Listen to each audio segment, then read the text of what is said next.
So how deep is his love for us? Can we measure it, count it, or study it? It's so much greater than anything from mankind.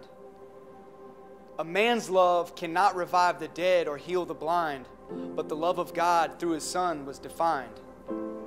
Yet sometimes I feel like I barely know this so-called Savior.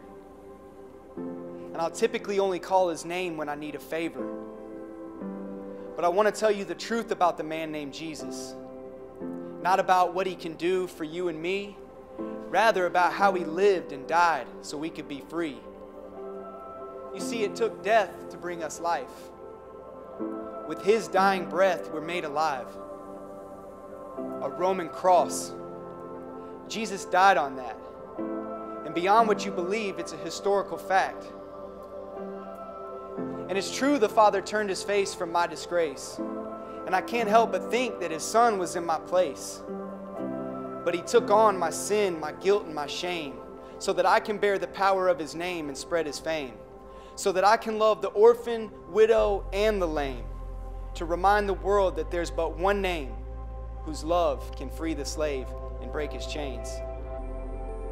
See, God doesn't just love a future, better you. He loves you right now. So rejoice with me. The verdict is being given. On the cross, he cried out, "Not guilty."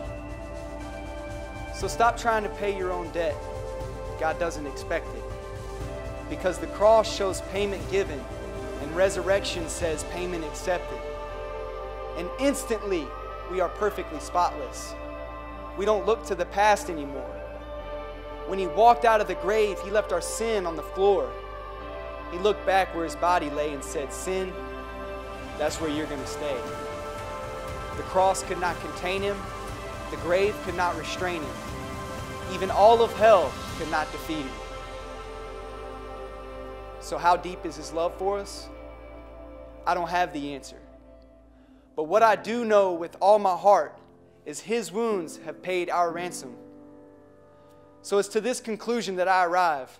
No matter what I see in life, no matter what comes my way, through him, I am alive.